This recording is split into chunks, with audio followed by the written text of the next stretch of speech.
शमन संघीय महामंत्री पूज्य गुरुदेव श्री सौभाग्य मुनि जी महाराज साहब, युग पुरुष उपाध्याय भगवान श्री प्रमेय ऋषि जी महाराज साहब, माम जीवन निर्मात्री शमनी शौमनी सदगुरुवर्य डॉक्टर श्री रवि रश्मि जी महाराज साहब के पावन चरण कमलों में वंदन नमस्कार करने के पश्चात उपस्थित भव्य आत्माओं, सुन रहे हैं आप श्रीमद उत्तराधर जी सूत्र। और आज उसकी बात कर रहे हैं हम 25वां अध्याय। बहुत ही प्यारा अध्याय है। परमात्मा प्रभु महावीर तिन्नानम तार्यानम के पद को धारण करते हैं और उनकी राह पर चलने वाले जो सभी साधक हैं वो भी तिन्नानम तार्यानम बनते हैं। तिन्नानम तार्यानम किसको कहते हैं? जो स्वयं भी तैरते हैं और दूसरों को भी तराते हैं। वो साधक इतने निस्वार्थी हो जाते हैं कि उनके जीवन से स्वार्थ इस कदर निकल जाता है कि वे सिर्फ अपनी साधना तक सीमित नहीं रहते, अपने सुख तक सीमित नहीं रहते। जो भी उनको दुनिया के अंदर दुखी नजर आते हैं, जो भी प्रॉब्लम में नजर आते हैं, वे उनका दुख दूर करते हैं और इस प्रकार वह उनका दुख दूर करके उनको आत्मबोध दे करके उनका कल्याण करके उनको भी जग से तिराते हैं।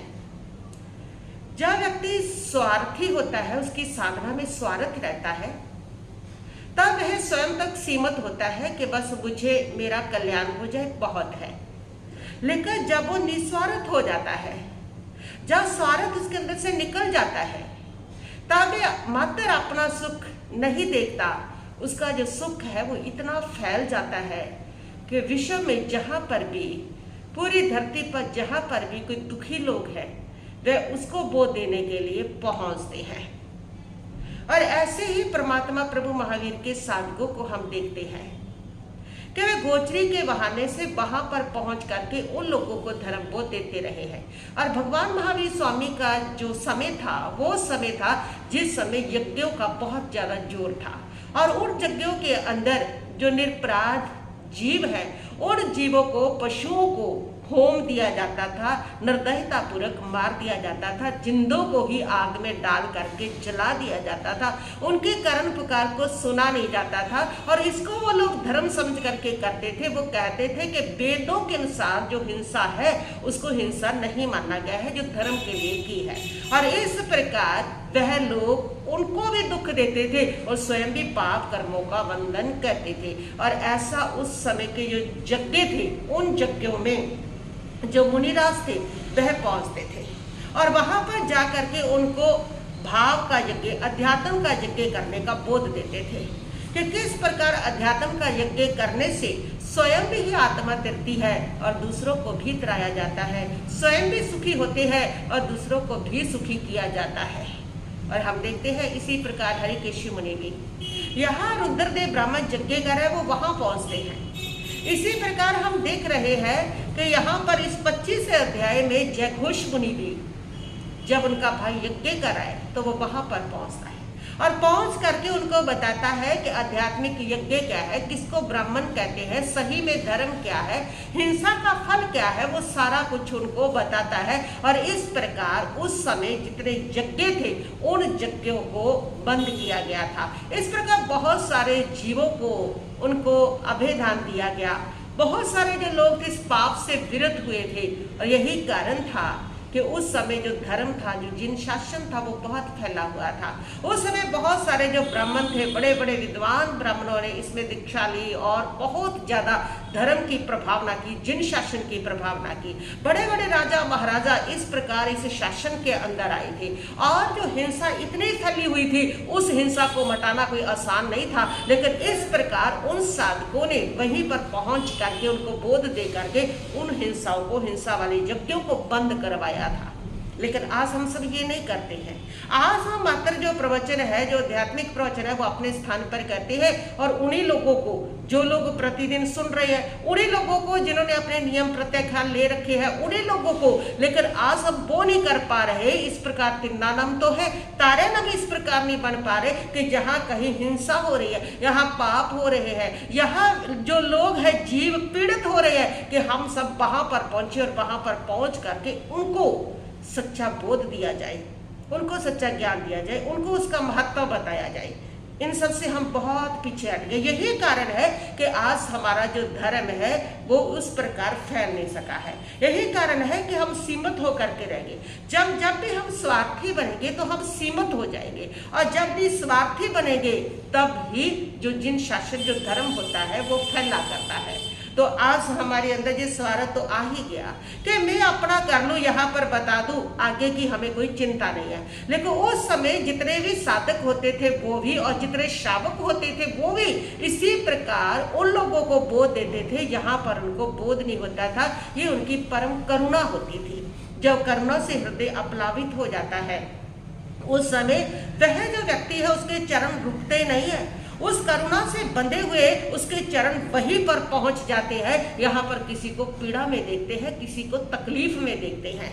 बहुत जरूरत है आज से हमारे जिन शासन को इस प्रकार की सेवा करने की। इस प्रकार उन साधकों ने वहां पर पहुंचते थे, यज्ञों में पहुंच करके उनको बोध देते थे। इसी कारण जब साधकों ने ऐसे प्रयास किए थे तो बहुत ज्यादा जिन शासन का प्रभाव पड़ा था और हिंसा के यज्ञ बंद हुए थे। और आज इतने सारे हम साधु संत हैं और उसके बावजूद भी आप देखिए कितने मांसाहारी लोग बढ़ रहे हैं और कितने कसाई खाने खुल रहे हैं, किस प्रकार मांसाहार की दुकानें बढ़ती चली जा रही है, किस प्रकार एग का आयात निर्यात होता चला जा रहा है। लेकिन हम वही अपने उन्हीं लोगों में बस वहीं पर सीमित है कि वहीं उनको प्रवचन सुनाया और बात खत्म है। लेकिन यदि हम इस प्रकार, मुझे लगता है महावीर के समय में जितनी हिंसा होगी शायद उससे ज्यादा हिंसा अब है। उनके साधकों के समय में इतनी हिंसा नहीं होगी जितनी हिंसा अब हो रही है। लेकिन उसके लिए हमारे वो प्रयास नहीं चल रहे हैं कि हमें भी वैसा प्रयास करना चाहिए। उन स्थानों पर यदि आप पहुंचते हैं तो ऐसी बात नहीं है कि लोगों को बोध नहीं दिया जा सकता। जो लोग हैं, बहुत लोग ऐसे बैठे हैं, बहुत भव्य प्राणी ऐसे बैठे हैं, सिर्फ उनको बताने की जरूरत है, उनको कहने की जरूरत है, उनका हृदय परिवर्तन होता है और वो बदलते हैं। तो ऐसा ही ये अध्याय जिसमें तिन्नानम तार्यानम किस प्रकार बना जाता है, इस पद को कैसे सुशोभित होते हैं, कैसे एक जो साधक है उसकी करुणा जो है किस प्रकार बहती है, कैसे वो अहिंसा धर्म की प्रतिस्थापना करते हैं, किस प्रकार जग से हिंसा को, दोषों को, पापों को मिटाया जा सकता है, ये वो रास्ता इन अध्यायों से हमें पता चलता है। जय घोष मुनि और विजय घोष ये दोनों सगे भाई थे और दोनों ब्राह्मण थे, दोनों ही यज्ञों के विशेषज्ञ थे। और एक दिन जय घोष बड़ा जो भाई है वो बनारस नगरी में रहते थे और बनारस में गंगा किनारे स्नान करने के लिए गए और वहां पर उन्होंने घटना को देखा। उन्होंने देखा कि एक सांप मेंढक को खा रहा है, एक कुर्र नाम का पक्षी होता है और वो पक्षी सांप को खा रहा है।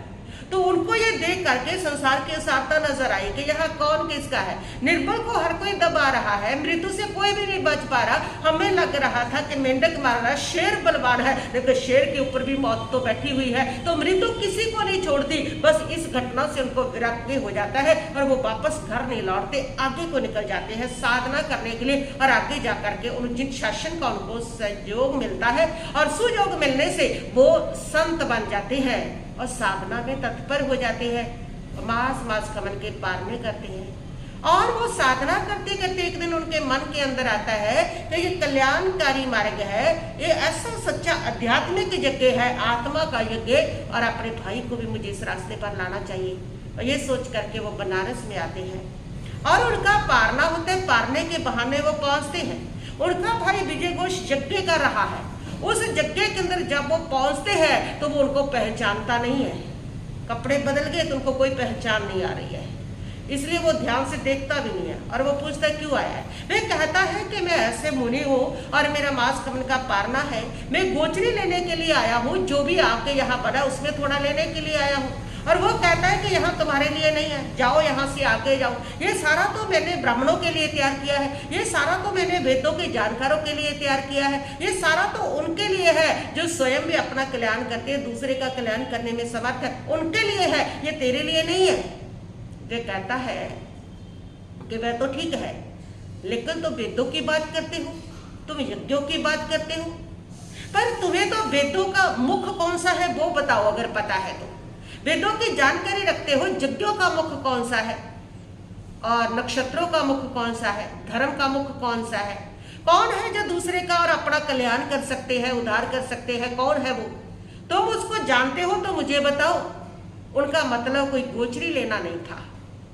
उन्होंने ऐसे चुनौतीपूर्ण क्वेश्चन उनके सामने खड़े किए थे, उनका मतलब था उनको हिंसा से विरत करना। ऐसे हिंसा में यज्ञ के स्थान पर आध्यात्मिक यज्ञ, भावपूर्ण यज्ञ वो करके और अपना स्वयं का कल्याण कर सके, और उन जीवों को जो यज्ञ में होम दिए जाते हैं उनको भी अभेदान मिले। उनका मात्र लक्ष्य इतना ही था, गोचरी उनका लक्ष्य भी नहीं था। गोचरी तो सिर्फ वो मात्र इसलिए पहुंचे थे कि इसलिए गए थे ताकि हम गोचरी के माध्यम से बोध दे सके। और वह सुनता विजय घोष और वो विचार करता है ये बड़ी चुनौतीपूर्ण प्रश्न है, मैं तो इनके बारे में नहीं जानता हूँ। मैंने वेद पढ़े सब किया, लेकिन वेदों का मुख कौन सा है, लेकिन यज्ञों का मुख कौन सा है, नक्षत्रों का मुख कौन सा है, धर्म का मुख कौन सा है, धर्म इतना करता हूँ नहीं जानता। कौन दूसरे का उद्धार और स्वयं का उद्धार करने में समर्थ है, मैं तो नहीं जानता हूँ। उसने हाथ जोड़ लिए और हाथ जोड़ करके उसने कहा कि आप ही बता दीजिए। जो व्यक्ति सरल होता है, जो जिज्ञासु होता है, जिसके अंदर जिज्ञासा प्रस्फुटित हो जाती है, उसको बोध भी जल्दी प्राप्त हो जाता है। होते हैं कुछ लोग जो जिज्ञासु होते हैं, और जो जिज्ञासु नहीं होते, मात्र कुतर्की लोग होते हैं कि सिर्फ उन्होंने तर्क करना है, उनको जगाया भी नहीं जा सकता होता। और इधर वो जिज्ञासु थे, हाथ जोड़ लिए कि तुम ही बताओ। और जो घोष मुनि उनको कहते हैं कि वेदों का जो यज्ञ है वो अग्निहोत्र है, अग्निहोत्र ही उन वेदों को कहता है, और यज्ञों का जो मुख है वो यज्ञार्थी है, और नक्षत्रों का जो मुख है वो चंद्रमा है। चंद्रमा नक्षत्र के साथ योग करता है, तभी जाकर के शुभ शुभ जो तिथि है वो बनती है। और धर्म का जो मुख है वो भगवान ऋषभ देव है। ऋषभ देव से धर्म प्रवाहित हुआ है, उनके मुखारविंद से। सबसे पहले धर्म की प्रतिस्थापना करने वाले ऋषभ देव है, जिनका वेदों के अंदर भी वर्णन है, और यहाँ पर वेदों के अंदर भगवान ऋषभ देव की प्रशंसा की गई है। तो धर्म का जो मुख है वो भगवान ऋषभ देव है, जिसको तुम जानते ही नहीं हो। और कौन उद्धार करने में समर्थ है, कौन उद्धार करने में समर्थ नहीं है। किसका जो उद्धार है वो हो सकता है, तो वे कहता है कि जो ब्राह्मण है तुम कहते हो वो उद्धार करने में समर्थ है, स्वयं का उद्धार करने में समर्थ है, दूसरे का उद्धार करने में समर्थ है, लेकिन तुम्हें यह नहीं पता कि ब्राह्मण कौन है, कौन सच्चा ब्राह्मण होता है। सिर्फ जाति से कोई ब्राह्मण नहीं होता, सिर्फ मूड मड़ा लेने से कोई साधु नहीं होता, और ओम का जाप कर लेने से कोई ब्राह्मण नहीं होता, और जंगल में रह रहने से कोई मुनि नहीं होता, और वस्त्रों को धारण कर लेने से तपस्वी के कोई तपस्वी नहीं होता है। जो समता रखता है वो साधु होता है, जो ब्रह्मचर्य से रहता है वो ब्राह्मण होता है, जो ब्रह्म में रमन करता है वो ब्राह्मण होता है, जो ज्ञान से जुड़ा हुआ होता है वो मुनि होता है, जो तपस्या करता है वो तपस्वी होता है। और वो कहता है कि सिर्फ जाति ब्राह्मण से कोई ब्राह्मण नहीं होता। ब्राह्मण वो होता है जो ब्रह्म में रमन करता है, जिसके अंदर ब्रह्मत्व आ जाता है, जो उसको प्राप्त कर लेता है वो ब्राह्मण होता है। और जाति से ना कोई ब्राह्मण होता है, ना क्षत्रिय होता है, ना कोई वैश्य होता है, ना कोई शूद्र होता है। ये जातियां तो इंसान के द्वारा बनाई गई है। जाति से तो इंसान ही है, आत्मा है, सभी पंचेंद्रिय है। और जिस समय ये जातियां बनी थी उस समय सारे एक ही थे, सब इंसान थे, सभी पंचेंद्रिय जीव थे, सभी एक सर आत्मा थी, सभी एक ही प्रजा थी उस समय। लेकिन ये जातियां जो बनाई थी वो कर्म के अनुसार बनाई थी, कि जिन लोगों ने सुरक्षा का कर्म संभाल लिया, वो योग्यता जिनके अंदर थी उनको क्षत्रिय कह दिया, जो ज्ञान देते थे उनको ब्राह्मण कह दिया गया, क्योंकि ब्रह्म के साथ ही ब्राह्मण का संबंध है। और उसके साथ साथ जो लोग व्यापार करने लगे उनको वैश्य, और जो हाथों से सेवा करने लगे लोगों की उनको शूद्र कह दिया गया। लेकिन एक ही थे, सारे इंसान थे, सारी एक ही आत्मा थी। और जब जिन जातियों को पैदा किया गया उन्हीं सारे एक में से अलग अलग काम सौंप दिए गए और उनसे वो जातियां बन गई। लेकिन बाद में जाकर के ये जाति शब्द रूढ़ हो गया, और रूढ़ होते होते इतना हो गया कि ये उच्च जाति है, ये नीच जाति है, इस प्रकार उनके अंदर भेद पैदा कर दिया गया। लेकिन ये सब अभेद थे, भेद नहीं था, क्योंकि जाति तो एक ही इंसान की, कि वो इंसान है, वो उसकी आत्मा है। तो जाति से कोई महान नहीं होता, वो विजय घोष को समझा रहे हैं। व्यक्ति कर्म से महान होता है, इसी प्रकार जाति से ब्राह्मण होने से नहीं, कर्म से ब्राह्मण होना पड़ता है। और कर्म से ब्राह्मण वो होता है जो ब्रह्म के अंदर रमन करता है। तो वो पूछता है कि कौन होता है फिर कर्म से ब्राह्मण, सच्चा ब्राह्मण कैसा होता है। तो मुनि बताता है कि जो त्रस और स्थावर जीवों की विराधना नहीं करता, किसी भी प्रकार की हिंसा नहीं करता, उसको ब्राह्मण कहा जाता है। जो हमेशा सत्य का पालन करता है, सत्य बोलता है, झूठ नहीं बोलता, ना डर से, ना भय से, ना क्रोध से, उसको ब्राह्मण कहा जाता है। जो दूसरे की दी हुई जो वस्तु है बिना आज्ञा के लेता नहीं है, उसको ब्राह्मण कहा जाता है। जो ब्रह्मचारी होता है उसको ब्राह्मण कहा जाता है। और जो परिग्रह का त्यागी होता है, जो पदार्थ है उनके ऊपर आसक्ति नहीं रखता है, अनासक्त जीवन जीता है, उसको ब्राह्मण कहा गया है। जो राग द्वेष के उपरत हो गया है उसको ब्राह्मण कहा गया है। जो क्रोध नहीं करता, मान नहीं करता, माया नहीं करता, लोभ नहीं करता, जो अनासक्त होता है, उसको ब्राह्मण कहा गया है। वो सच्चा ब्राह्मण होता है। और ऐसा जिसका जीवन होता है वही ब्राह्मण दूसरे का और स्वयं का कल्याण करने में समर्थ होता है। और जिसकी ऐसी जीवनचर्या नहीं है वो किसी दूसरे का कल्याण करने में, स्वयं का कल्याण करने में समर्थ नहीं, तो दूसरे का क्या करेगा। तो वह सच्चा ब्राह्मण है जिसकी इस प्रकार का चरित्र होता है, जिसका इस प्रकार का जीवन होता है, और वह सुनता है, देखता है, और उसको तब आध्यात्मिक यज्ञ करने का कहा जाता है कि ऐसे सच्चे ब्राह्मण बनो कि सब प्रकार की किसी की हिंसा ना हो।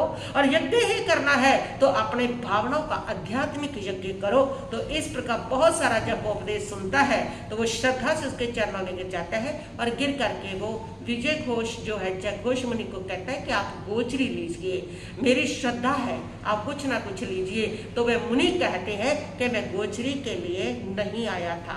ये सारा जो हिंसा पाप है जिसके बीज बो रहे हो, जो तुम्हें इसका परिणाम देना पड़ेगा, और उसकी जगह पर मैं तुम्हें सच्चा यज्ञ क्या होता है वही समझाने के लिए आया हूँ। और विजय घोष तब विरक्त होकर के वह भी दीक्षा लेता है, और दोनों भाई साधना के पथ पर चलते हैं और मोक्ष की साधना करते हैं, सिद्ध बुद्ध मुक्त होते हैं।